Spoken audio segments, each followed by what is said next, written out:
is also known under his pseudonym William Squirrel, and he's actually quite prolific under that name. I finished his book Let the Bastards Burn, where Richard Nixon, former President Richard Nixon, is brought back to life in a satanic ritual. And Richard is also a chicken avatar, not his humanoid self, as we advertised in the book club calendar. Welcome to the Second Life Book Club, Robert. Thank you. Now, what is up with the chicken? I mean, we know that your pen name is William Squirrel, and people were like, "Oh yeah, he's going to be a squirrel." You're not a squirrel. You're a chicken. Why? Let's Well, start with the deep questions first, and then go more shallow as we go along. the chicken. I wanted something from out of the book, Strange Labor, and one of my favorite passages is when the main character is taking care of some chickens, and she gives them names. And the person she's with scorns her sentimentality for anthropomorphizing these chickens, but she persists. So this chicken actually, I suppose, represents anthropomorphization that occurs in the book, and sentimentality. So I just chose it. Squirrel would have been too easy, I think. Right. And I also like chickens. There's also that famous Werner Herzog quote about the stupidity of a chicken, the eye of a chicken, that I'm also very fond of. And in my youth, I worked in a chicken farm, so I have a long relationship with chickens as well.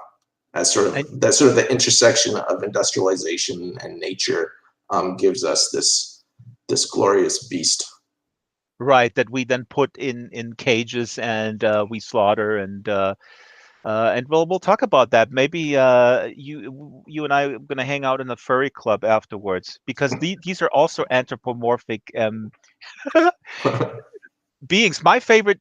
This is good that you start with a quote. I put up a slide here in the back, which has a quote from Strange Labor. The main character Miranda meets up with Dave on this road in this post-apocalyptic America. And Robert, this is not about chicken, but this is about pigs. Let me read this real quick. So many pigs, David said as he ate.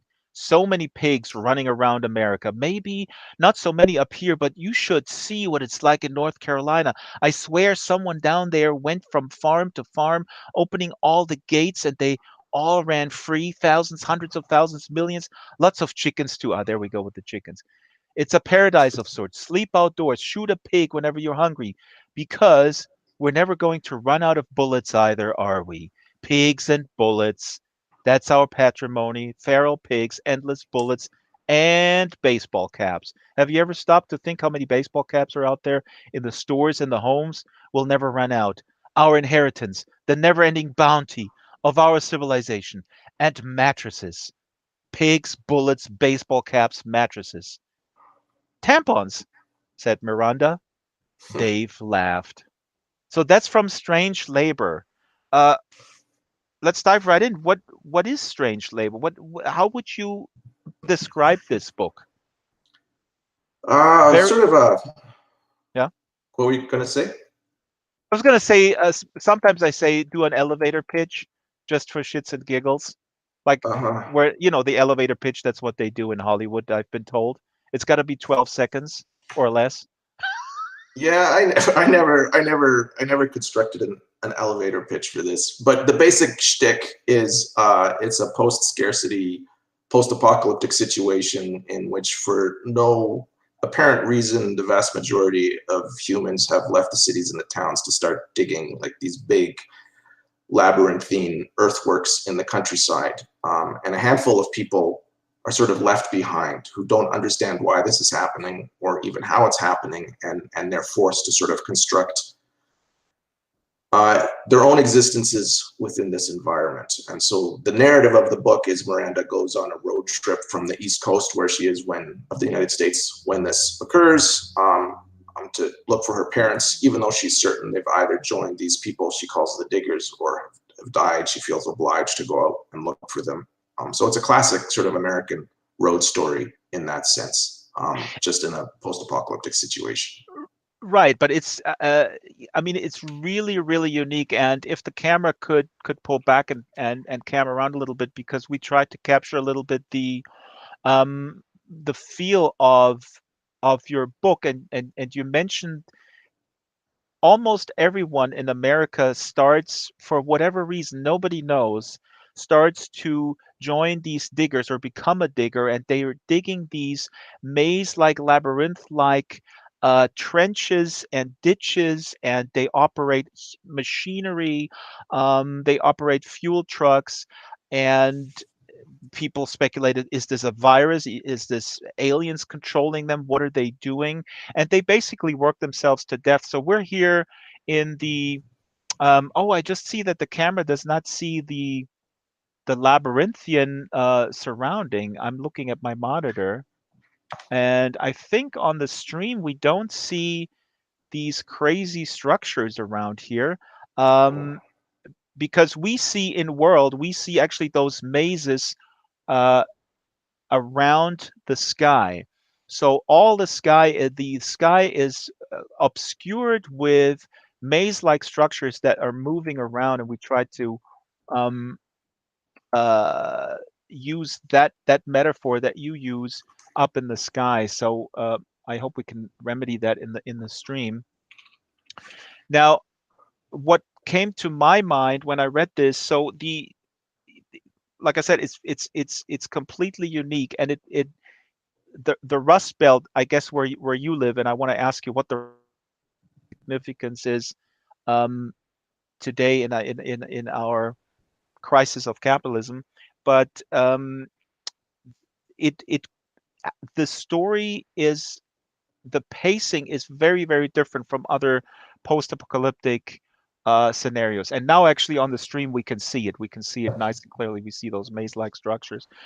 So in your story, the people who go digging, they all seem to be able-bodied, right? Because only Hmm. sort of the elderly and people with the one of the main heroes has epilepsy. These people are somehow not affected. So people with mobility issues or elderly are not affected by this strange compulsion to go out and just work, work, work, work, work. And also, children are also not affected. And at some point in their teenage years, it's like there's a switch flipped, and they also succumb to this Hmm. notion.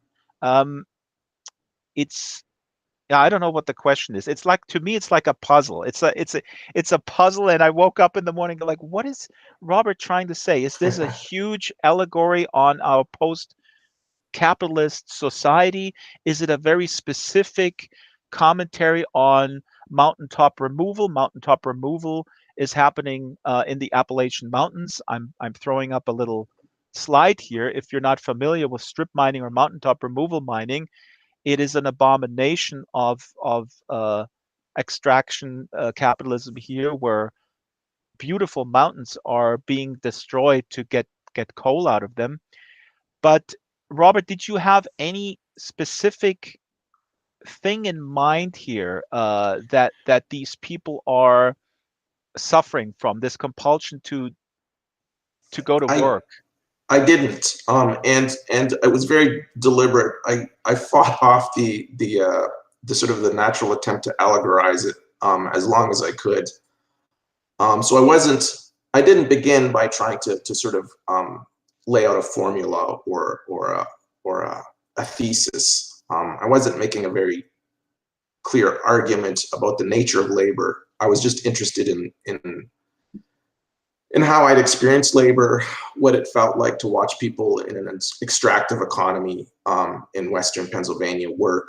The initial setting for the story when I first started writing it was an open pit mine, which is very similar to the kind of mountaintop removal that happens in Appalachia. So that was all sort of in the background as I was working. And one of the things that was interesting about the process was it increasingly began to look like an allegory about labor in sort of a late capitalist, Hmm. post-industrial, highly extractive kind of economy in which I was living in. Hmm. That said, one of the things that I'm glad about is that I didn't lay things out clearly as sort of an allegorical take on capitalism. And the reason I'm so happy I didn't is because of the type of feedback I've been getting. There's people that read it in the way you were reading it, as sort of a very sort of pointed critique of labor and how it occurs. There's people that imagined the Diggers as sort of post-revolutionary, as almost utopic on the other side of some kind of boundary.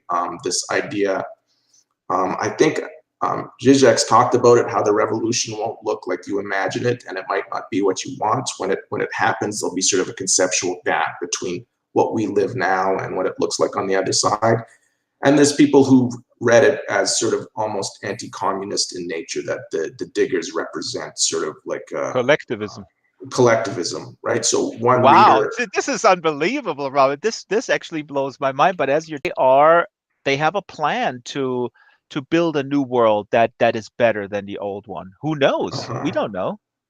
Yeah, and that gap, that sort of that conceptual gap between what the reader perceives and what the people in this world are trying to understand and what's actually going on in the Digger's mind, is probably in some ways the most science fictional aspect of the book. That there's this idea of sort of an alien intelligence behind the Diggers and driving the Diggers that we don't have access to. All we see are what seems at the same time both highly irrational and highly rational behavior. Highly irrational in that these mazes serve no purpose, but highly rational in that you need a massive organized society to produce them. So for me, writing the book, a lot of it was about the main character coming to terms with the fact that she had no access to sort of the cognitive experience of not just the Diggers, but ultimately all the people around her. So she could not grasp the what do you mean cognitive access? So she was, everybody is sort of speculating what happened. Like I said earlier, people go like, okay, is this some alien invasion, or is this a virus, or what's going on? They're ultimately inaccessible. It's like I was joking about Werner Herzog's quote about the eye of a chicken, about how stupid it is, and how you don't know what the chicken feels or what the chicken thinks or what the chicken's doing. It's doing things, and you can speculate about it and you can understand it. But Miranda's experience is very solipsistic in the sense she has no access. She doesn't understand why those people are doing the things they are doing. And I think for Miranda in particular, it's not just the Diggers. She starts coming to terms with the fact that all the other people, sort of the quote unquote regular people around her, are also in a certain sense inaccessible to her. And so she has to learn to navigate social relations in different ways. So this is really interesting. And as you said, people read this in such different ways. And I think, I mean, this is really a testament to how really well done this book is. And I mean, I read all sorts of genres, and I'm fine with sci-fi that hits you over the head with the with the allegories, the metaphors, and makes very clear that you understand what's going on.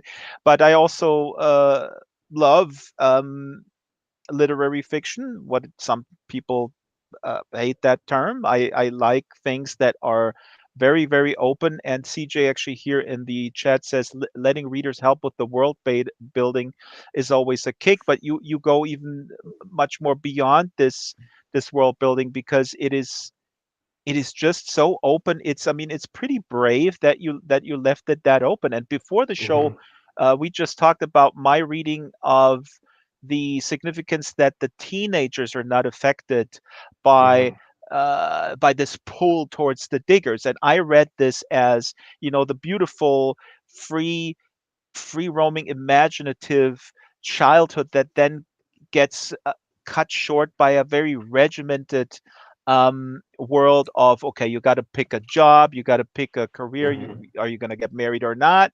So it's always basically ketchup or mayo, if you will. Right. And the teenagers in your book, that there's just one point they wake up, they get the blank stare in their eye, and boom boom, out they go. And when I look at teenagers today, they it's like in your book, it gets the life beaten out of them by by these very sort of limited systemic options that they're being given. I think But you that's. said, yeah, go ahead. Oh, I think that's a great read. And it wasn't really something that was in the forefront of what I was thinking. Um, uh, CJ but makes a very good comment. See, this may have been your intention. Teenagers are rarely affected with an urge to work. So that's a different reading there, but legitimate. but in the book, it's true they rarely are, but there are motivations, right, for a teenager to get out of a home. Yes. So some of the kids I grew up with really wanted to start working as fast as possible because it represented an escape. And in the book, and I hadn't thought about it when I was writing it, there are two teenagers fairly late in the book, and one of them doesn't want this thing to happen to him, and the other one does. And the one that sort of does want it to happen to him is it's to escape his immediate familial situation. So it's both, yeah, it's both this dehumanizing process that you're describing, but for at least one character in the book, it also represents a way to escape a different kind of dehumanization. So the choice is sort of, yeah. Go ahead. No. Sorry, I interrupted you. That is again goes to the how yeah, how you read it. Yeah. Now, oh, somebody here in the chat says Yeah. can't hear Robert. Penny, just dial him up. Robert is good in world. I can hear him well. Should I just say something or? Oh, have you pressed the speak button on the bottom? Make sure that you press the speak button. That speak button is engaged on the bottom. Oh, is it? What about now? Can you hear I me can. now? Yeah, Okay. there you go. You must have clicked it. I Cool. must have All clicked good. it. Sorry, All they missed all that brilliant exposition. No, I think just the last 20 seconds. They were of Okay. no value, Robert. This is just the scene that you cut from the book what we talked about earlier. Those were the Okay. last 20 seconds.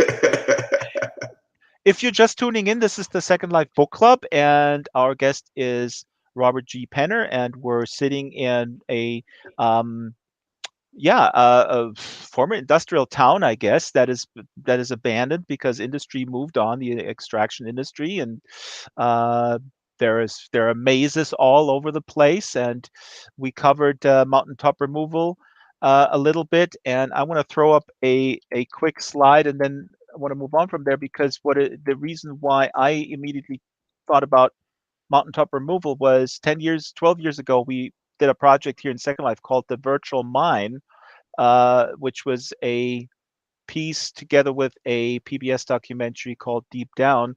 And if people look at the slide here now, they can see those older Second Life avatars with the hard hats, and they're all staring in one direction. And it really eerily reminds me, or is sort of what I can see your protagonists, what the diggers sort of look like, with sort of a blank stare and walking away. Now let's do a little bit of reading. Sure. Let's bring up the book stand here from where it's hidden with strange labor, and the two main protagonists in your book are Miranda and Dave, and she happens upon Dave, and they stick together and they drive across country to look for her parents and go west, and they encounter different groups. And before we read, because they encounter different communities that form, right? And there's one we'll hear about them later. That's kind of a Christian community. One community that fascinates me is sort of I don't know, what would you call Adrian? These semi-cultured folks that look at other people like as if they're trash, and Uh-huh. Adrian and his folks just think they are better than them because um, they appreciate art, they have parties with good discussions, and they try to survive this post-apocalyptic wasteland by sort of a performative, very shallow ritual of normality. Uh-huh. I They're mean, what bougie. did you have in mind? The bourgeoisie.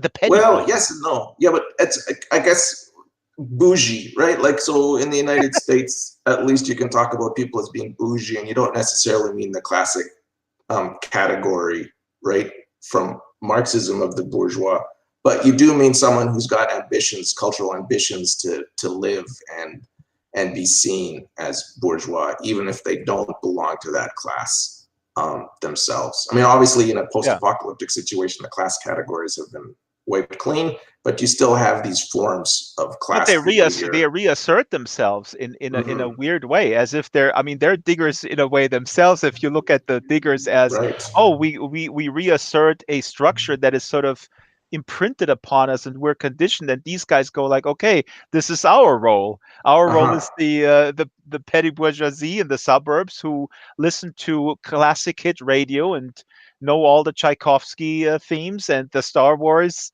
and whatnot, and we actually read the paper on Sunday morning, at least two pages.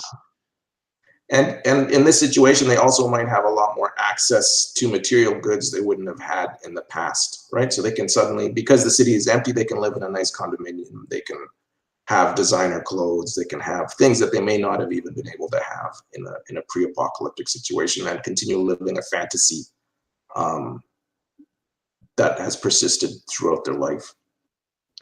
And they also define themselves through looking down on. I mean, Adrian says at one point, I forgot, that these people are trash because they use foul language, or they're sort of beneath them. So they define themselves through. I mean, as every class defines itself through separation from the other class. Hmm. And they're Oh, literally don't yeah. living in a tower looking down at the world. So yeah, That reminded me of Ballard's High Rise, which I just read recently. It's mind-boggling. it Um, is. but okay, we're gonna go to the reading. But these guys, the Adrian fascinates me because maybe maybe that's the class I was born into by sheer by.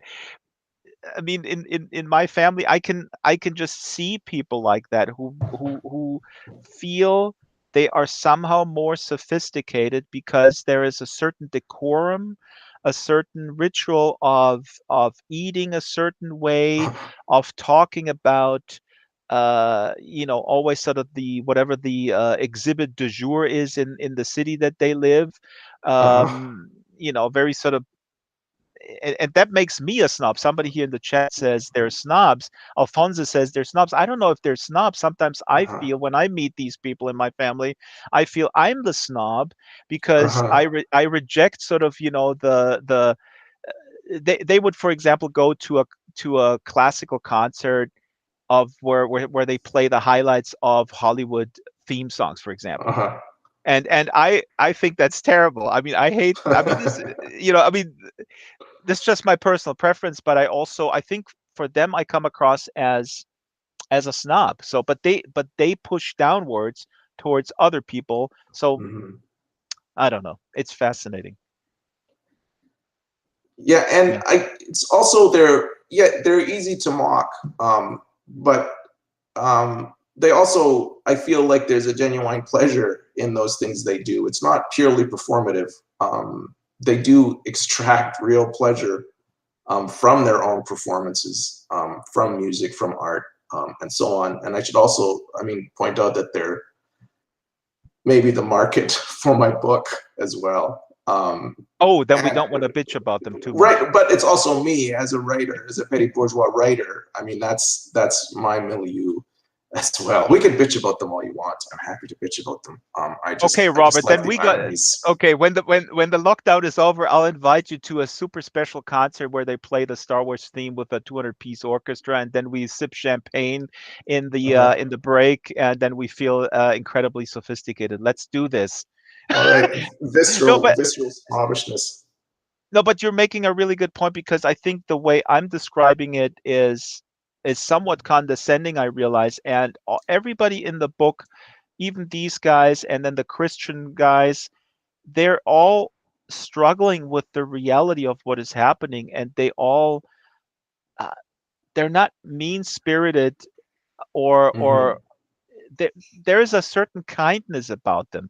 I was just picking out the leader here of these high-rise guys, Adrian, who just yeah, I mean, I don't find it okay that he just talks about other people below him as trash. Uh-huh. I've Right. that's what irked me, but he's also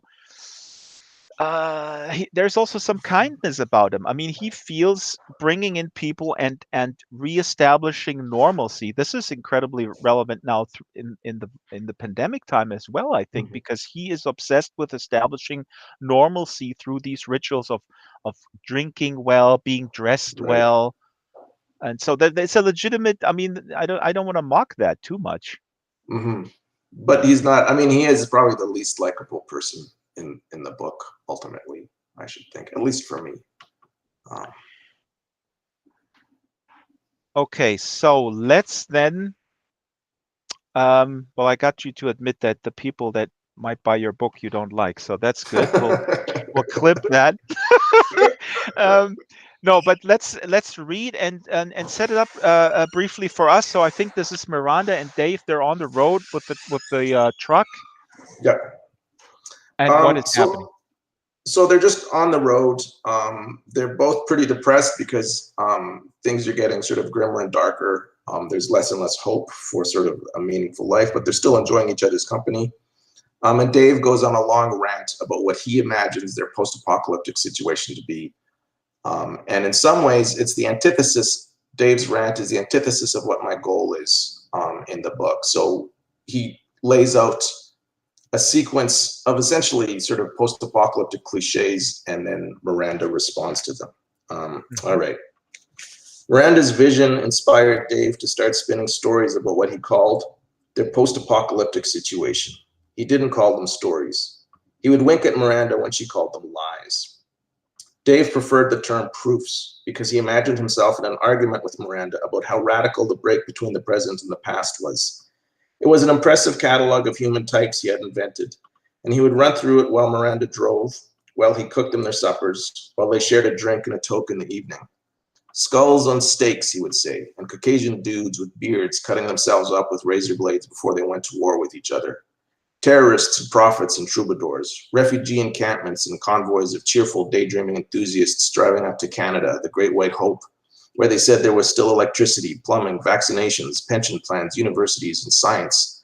Little clusters of true believing pessimists killing time until the big finish. Deliberate junkies methodically looting the pharmacies and the hospitals.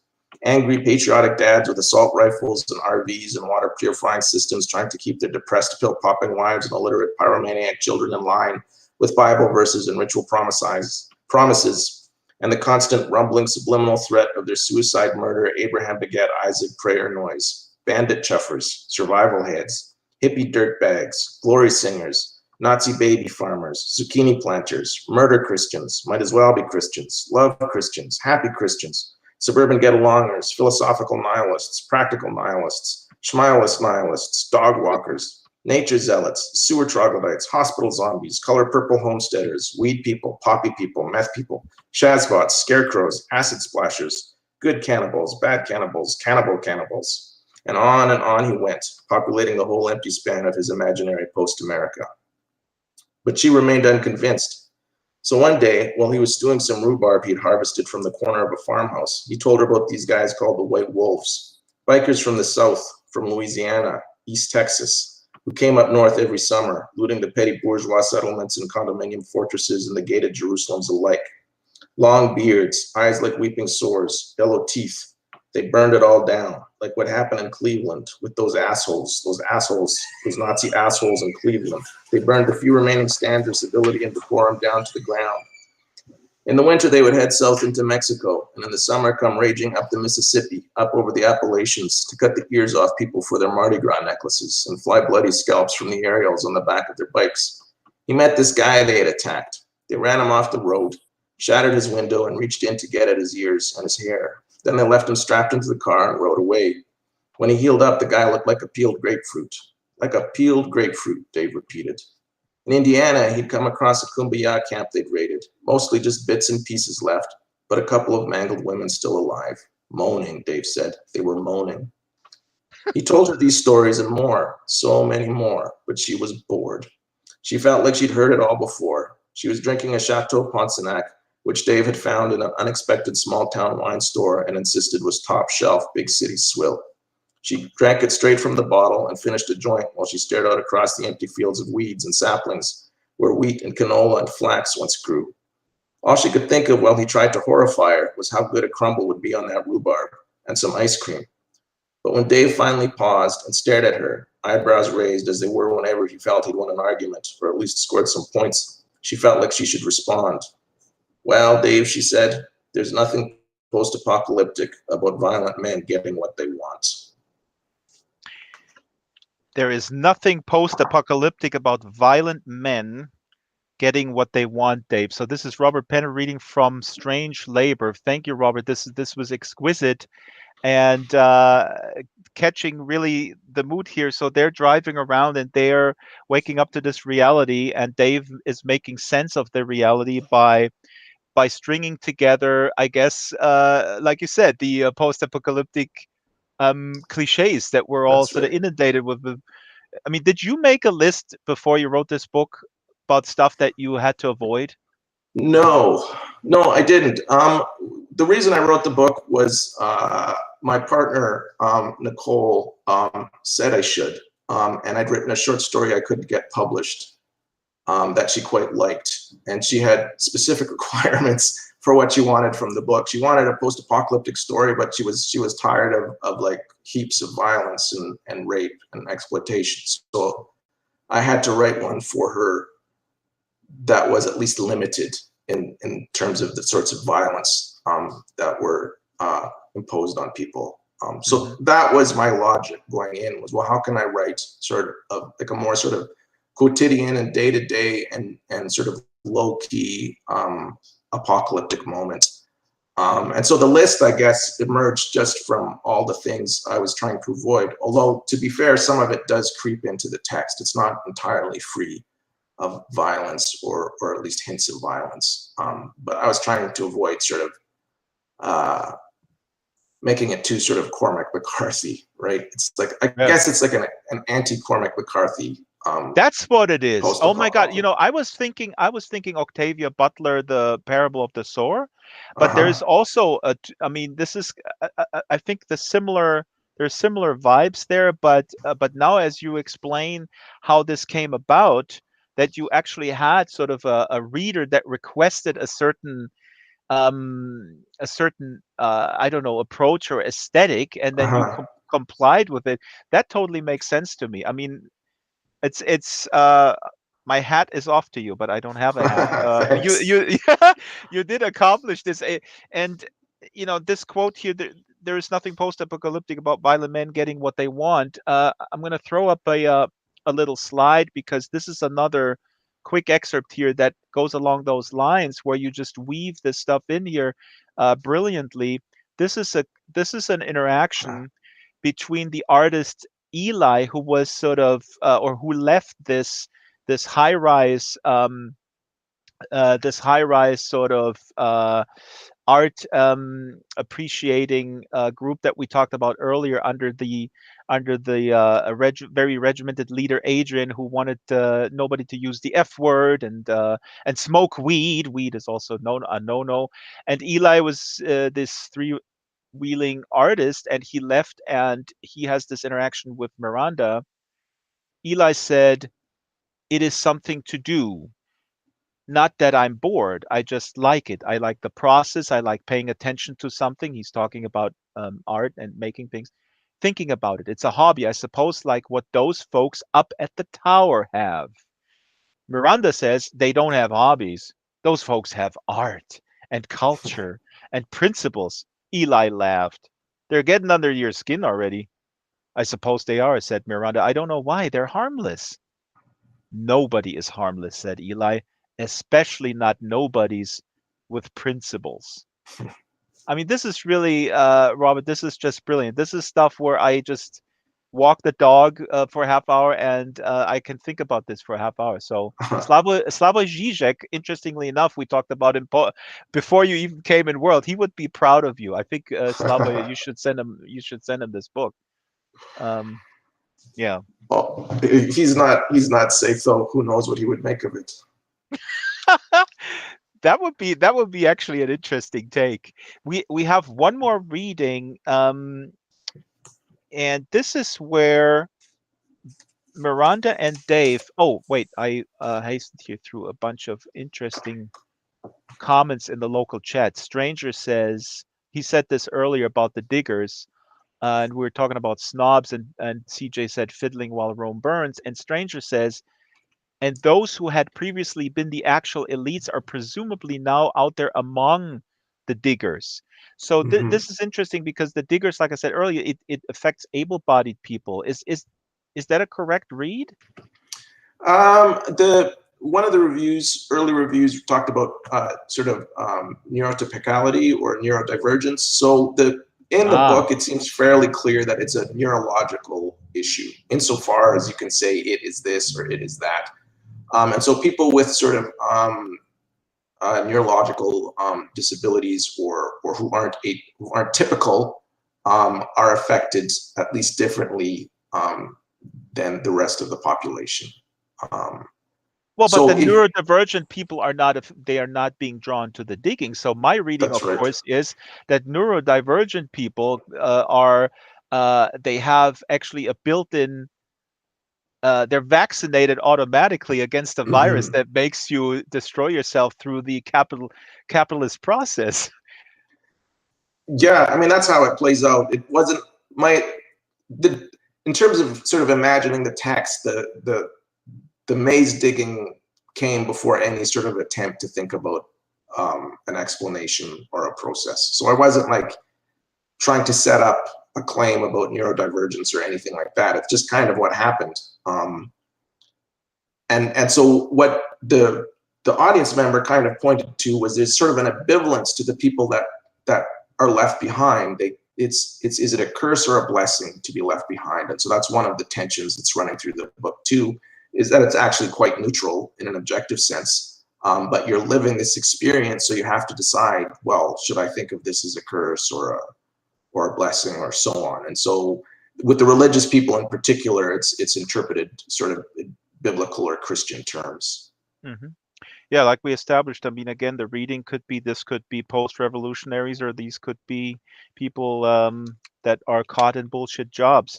Let's do the second read here. This is when Dave and Miranda encounter these Christian folks. They have this community going. They have a couple of kids there as well.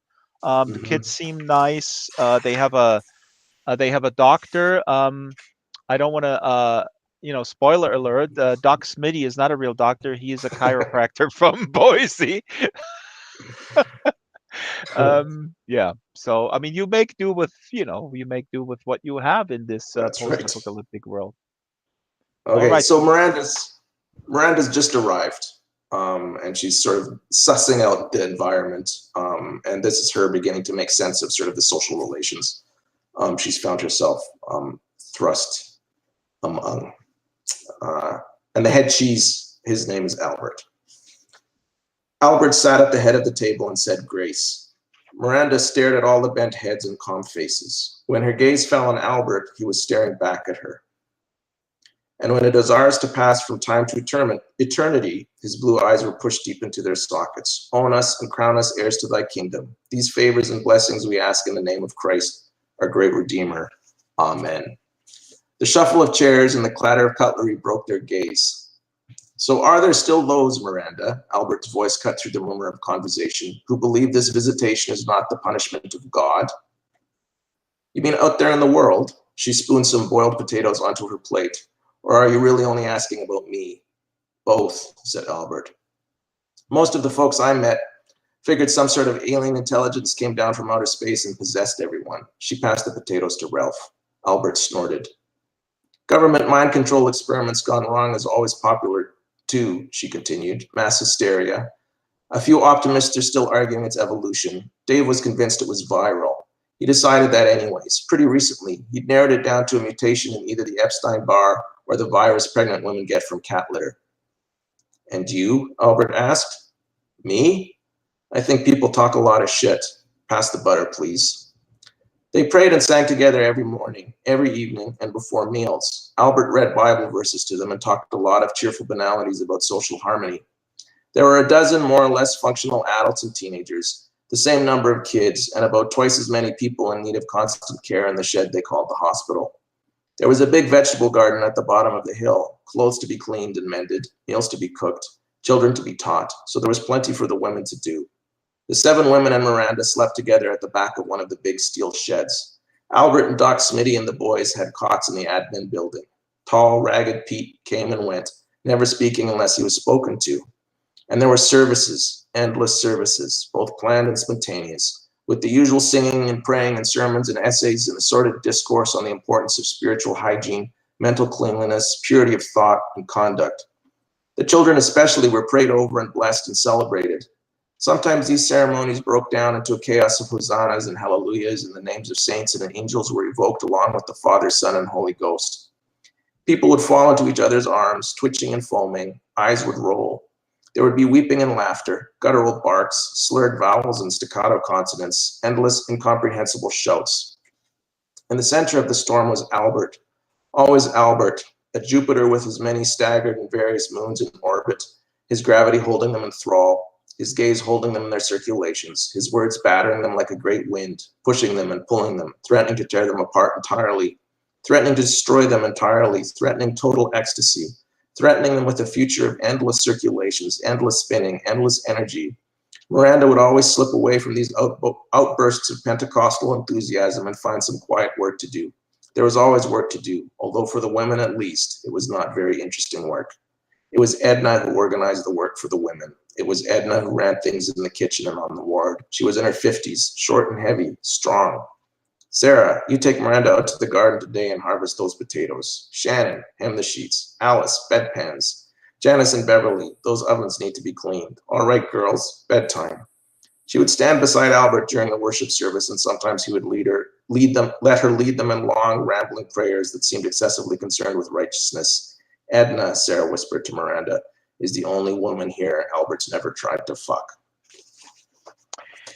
And we snuck in the F word here. This is Robert Penner reading from Strange Labor, out now from Radiant Press.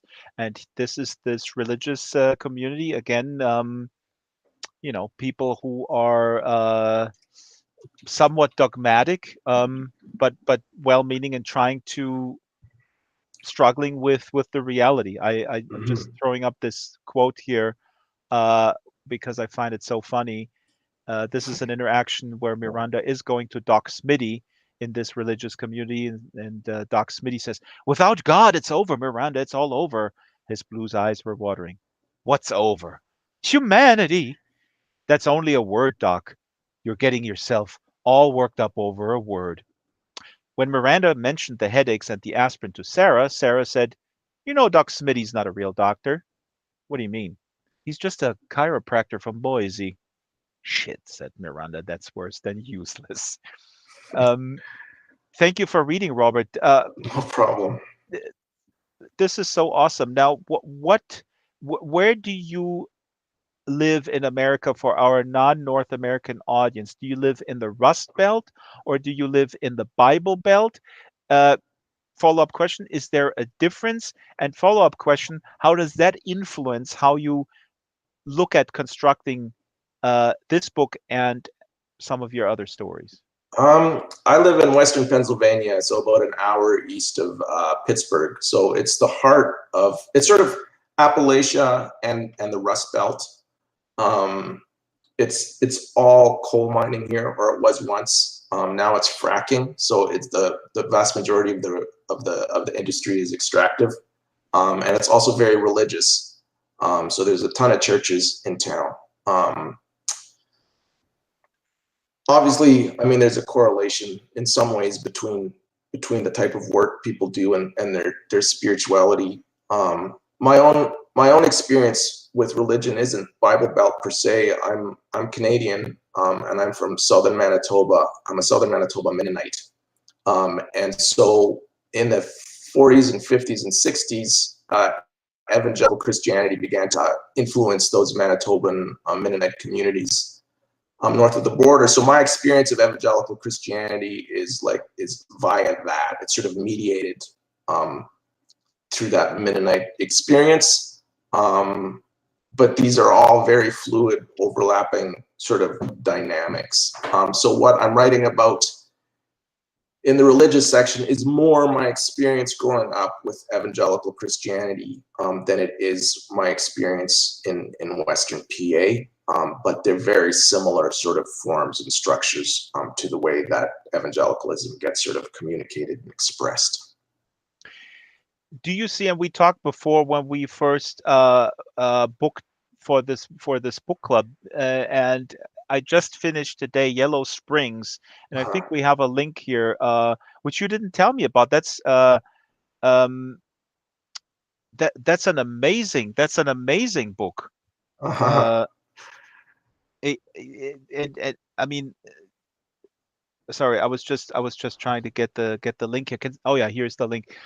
People can read it for free from your website, or they can buy a very affordable ebook.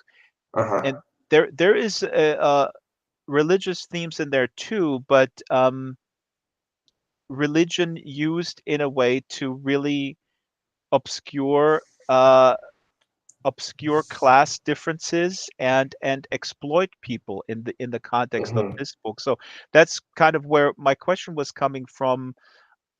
Where do you stand? Where do you see religion? I mean, I think the way you express it in Yellow Springs is very nuanced, and here as well. You're not, you're not taking cheap shots at this religious community. There's some problems with the hierarchy here in Strange Labor, um, but you certainly see it as a major problem in Yellow Springs, in the sense that Yeah. it's being in collusion with capital, I would say. Yeah. That this religious sentiment can be exploited very easily. It's very hard to think about the United States with also, at least hard to think well about the United States without also thinking about evangelical Christianity and its role in politics here. So where I come from, the county I come from is very, very Republican. It's very red. It's very Christian, and it's very and it's still, like I said, it's still coal mining country. So the politics and the religion are tied up very intimately. And I'm well left of center, and I'm an atheist. So those things don't really appeal to me. But at the same time, a lot of the good things that happen in a community like this are done by the churches. So insofar as there is a safety net, it's often the churches providing that safety net for the poor people or people struggling with addiction. And it's often churches Right. rather than the state that are doing that. So you don't want to just like paint it all with a single color. At the same time, when I watch politics in play and the way Christianity gets mobilized by, in particular, right-wing politicians, but also the center, I find it very disturbing and disconcerting. So the shtick in Yellow Springs is that the insurance companies and evangelical Christians and the sort of the evangelical Christian elites have passed a bill that makes it impossible or makes it illegal, rather, for someone to take their loved ones off life support. And so the insurance companies are making money by building basically warehouses for comatose people. And if your relative becomes sick, you're on the hook for keeping them alive in a comatose state indefinitely. So it's sort of the final step of a different kind of resource extraction. Sort of the way the health industry works in the United States has a lot to do with just extracting as much value as possible from a population. And so I'm just very interested in the way religious ideas link up to those kind of ideas about making money in the United States. And this is really a brilliant. Let me just reiterate this real quick. The plot that you came up with here is really just a logical extension of what is happening now. When I don't know what the statistic is. I read somewhere that in the last 2 years, most people spent, I don't know, $300,000 or something, or ridiculous amount, just on being taken care of some in a vegetative state. And in your book, the law makes it illegal to um, to pull the plug or have euthanasia, which used to be a positive term. I Hmm. looked that up. It was of course well the problems with that particular term started in the Nazi period, where people were euthanized, killed, and murdered because they didn't fit the Aryan definition of a human being. But in essence, it is or it should be uh, up to everyone, or put in a will if you wanted to have someone uh, say, I'm going to pull the plug on life support, and Yeah. you can die a humane death. And here the Christians in this book, in collusion with capital and with the legislature, they make that impossible, and wealth is being extracted until the Hmm. cows come home, basically, because people Yeah. are being charged for housing, for warehousing people in a vegetative state. Yeah. I just want to make clear that also, I think you put this beautifully. I would also consider myself on the atheist and agnostic spectrum, somewhere in between there. And I find it wonderful when people do kind and good things from a religious or spiritual sentiment. And just for the audience to clarify, I think what we're talking about here is really the weaponizing of a religious sentiment by by bad faith actors, basically, Hmm. right? Yeah, and I wouldn't Yeah. even. Some of them aren't even bad faith, right? That it's like it's They very. think they're good faith. They think Yeah. they're good faith, right? So it's not. There's not necessarily even deceit or in play or even hypocrisy. It's something else.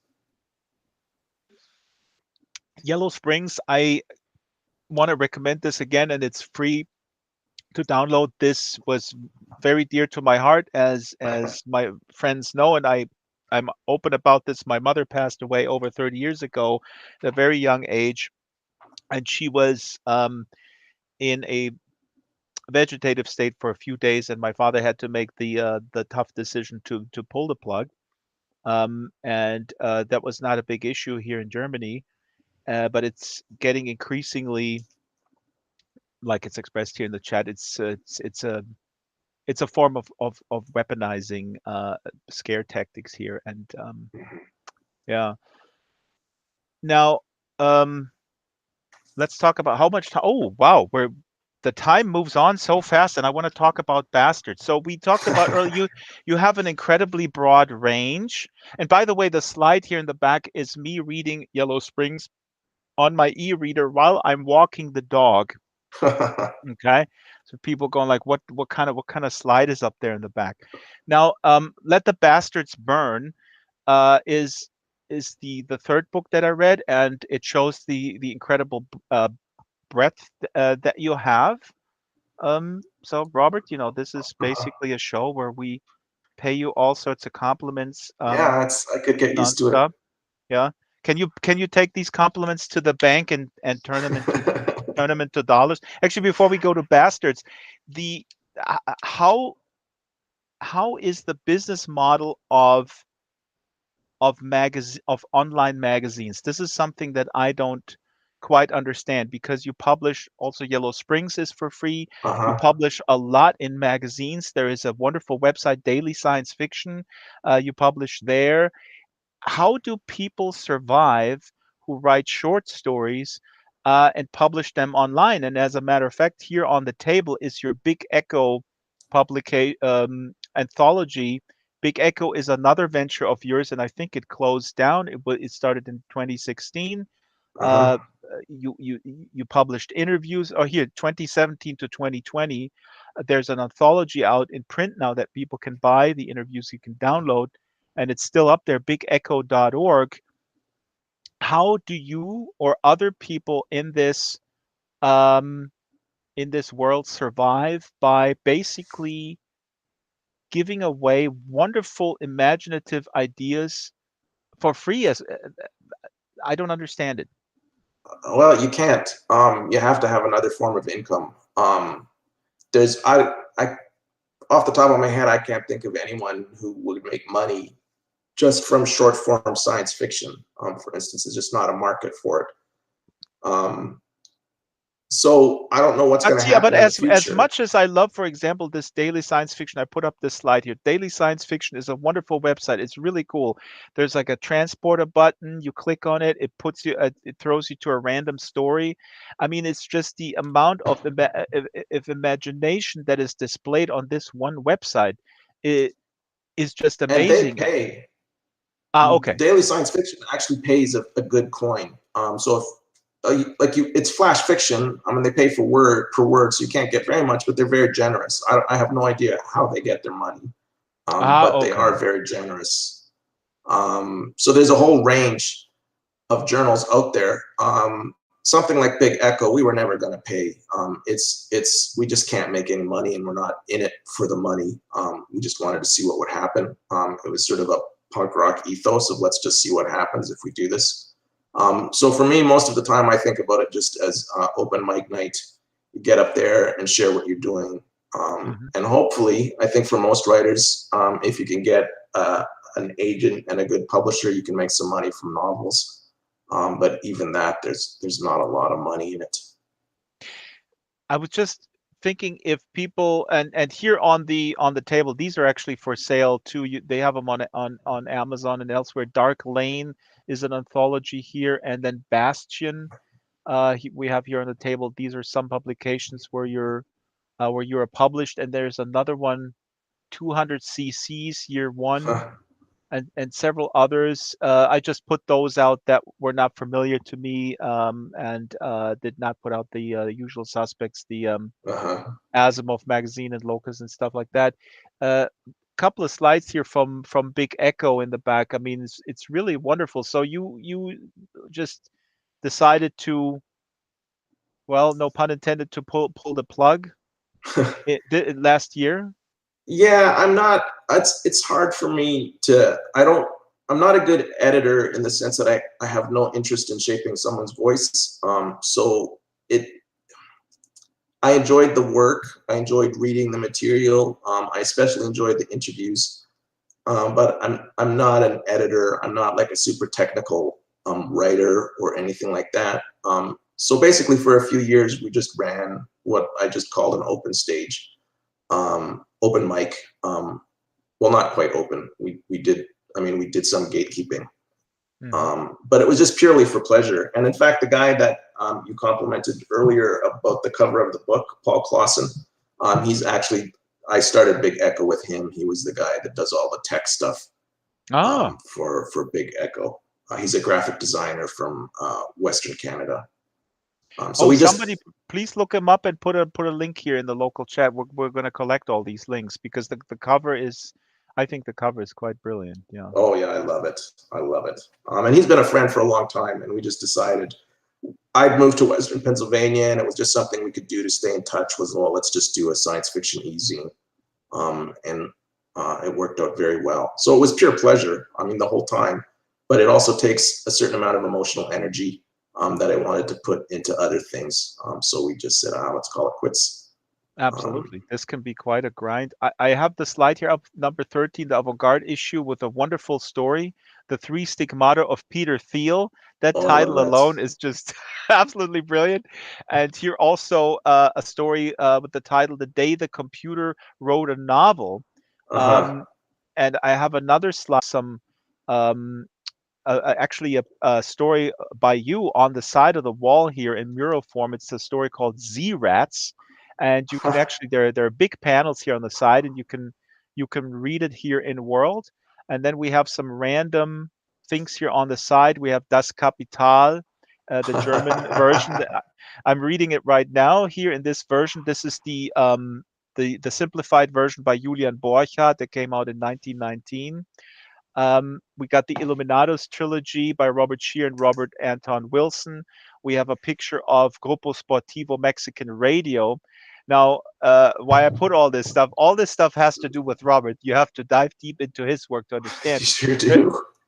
There's also a picture of Jack Kerouac appearing on the Steve Allen Show in Uh-huh. 1959, and a picture of Richard Nixon um, in the locker room, and a quote right underneath it, from your book, Let the Bastards Burn, where Richard Nixon comes back from presumably hell, um, and he comes back with the help of a satanic ritual, and he speaks through the severed head of a prostitute from San Bernardino, and he looks at one of the protagonists, the narrator of the book, who is the somewhat hapless, what is he, a mortgage guy?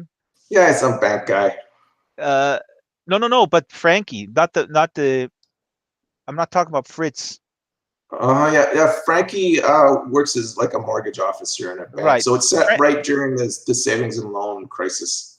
Frankie's a nice guy who is wrapped up with these bad guys, and he's a little overweight, and he has little his hair is maybe out shape. Nixon comes back and speaks out of the head of the prostitute and says, "He looks like some kind of goddamn homosexual drug addict to me, some kind of socialist librarian. That haircut is terrible, and he needs a shave. He looks like he's just lost a fight. Did someone beat you up, son? Did someone smack you around?" So you bring Nixon back in this "Let the Bastards Burn," and what's that book about? That is so different. I mean, that's really, I think, is that I don't know, that came out of a little bit of frustration and rage that this ridiculous culture war between self-proclaimed Yeah, patriots and socialist hippies, that we can't get over this in a more nuanced way or something. yeah. Basically, I mean, there's a lot of rage in that book. I actually finished it. I finished the first draft on the day of Trump's coronation. Um, Wow. so it was very timely. And Nixon's fascinating. But it wasn't just about the time. I mean, it's set in the '90s, and I'm really interested in the whole span of post-war American politics, and the idea that it's all driven by some like satanic forces, in a very literal sense. I don't believe that, but it's a game, right? To if you have this connection between evangelical Christianity and the Republican Party, what does it look like if we treat it as an actual satanic pact? Um, Hmm. and and So it's it was basically like, it's a little bit like, I'm sorry to interrupt, but what I write right here on my run sheet, because this also reminds me of the Illuminati trilogy from uh-huh, 1975. Everybody has to read it, and what you're proposing here is a much more intricate and entertaining conspiracy theory than the QAnon people. I thought I put here in my run sheet that you revive a imaginative conspiracy, and the Q people. I mean, the Q people in so-called real life, they don't have half of the imagination. Whoever is behind Q, I mean, this is so lame. When I would have sent, I want to send Q your book and the Illuminati trilogy, so that they get a little bit of a, spring in their step and a little coming up more with stuff. energy. Yeah, I'll absolutely. just say that I used to drive by on the way to work. I used to drive by a "God bless QAnon" sign about, I would say, 10 minutes from where I'm sitting. There's a big billboard. Wow, is that still there? Oh yeah. Take a picture. We need to see Next this. time. All right. We are the coastal elitists and the That's right. European elitists. We need to see what's happening in the real world where Oh, you live. it's yeah, it's real. So the Let the Bastards Burn is that something that you write pretty quickly? Um, Yeah, that's practically automatic writing. Let the bastards burn. There was a handful of ideas I'd had sitting around for a while, and then basically in the course of a few months, I just churned it out, and I couldn't find a market for it. I couldn't find an agent, so I figured, screw it, I'll just put it up for it's as cheap as dirt. It's not like I'm going to make any money from it, but I just thought it was fun. It should be out there.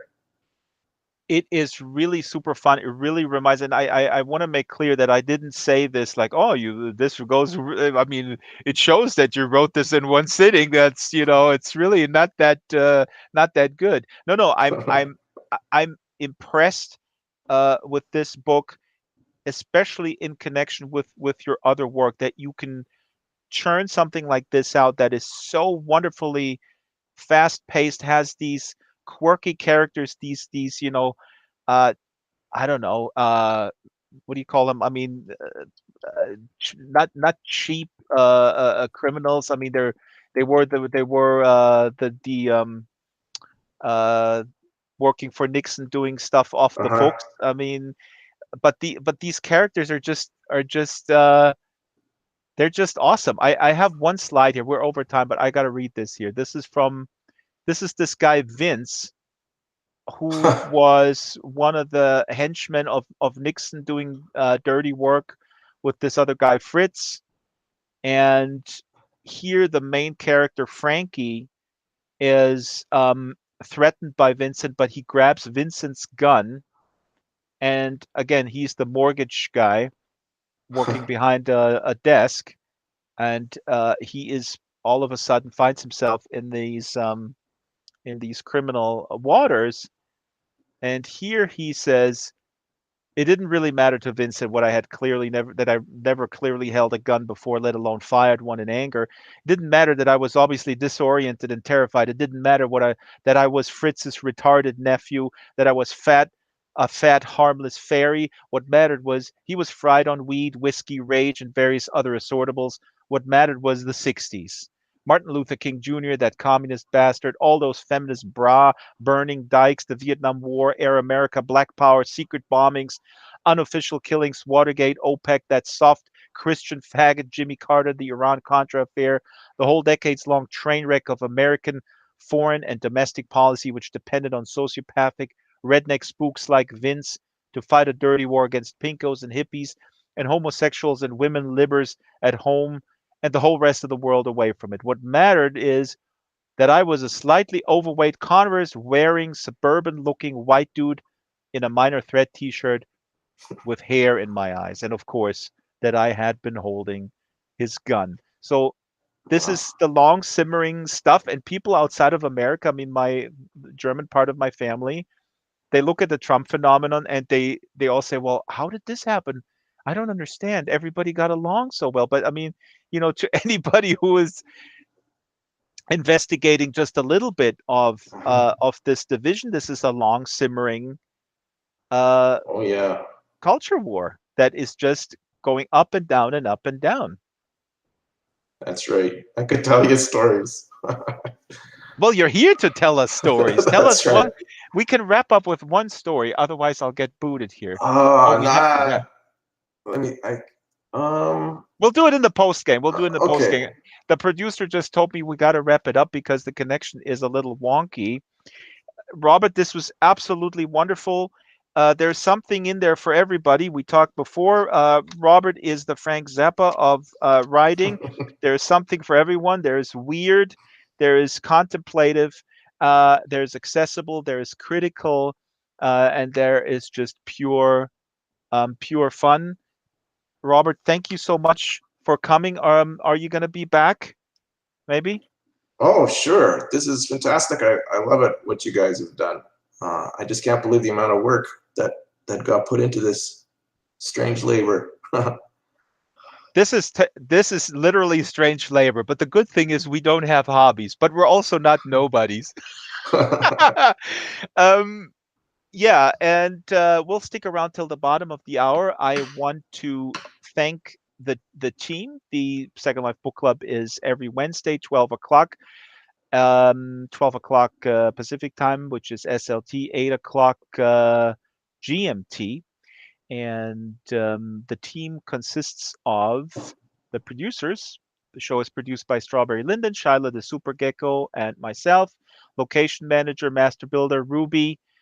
Avatars are made by Kralos and Silas Merlin. Silas is in the audience today, and he made this wonderful chicken.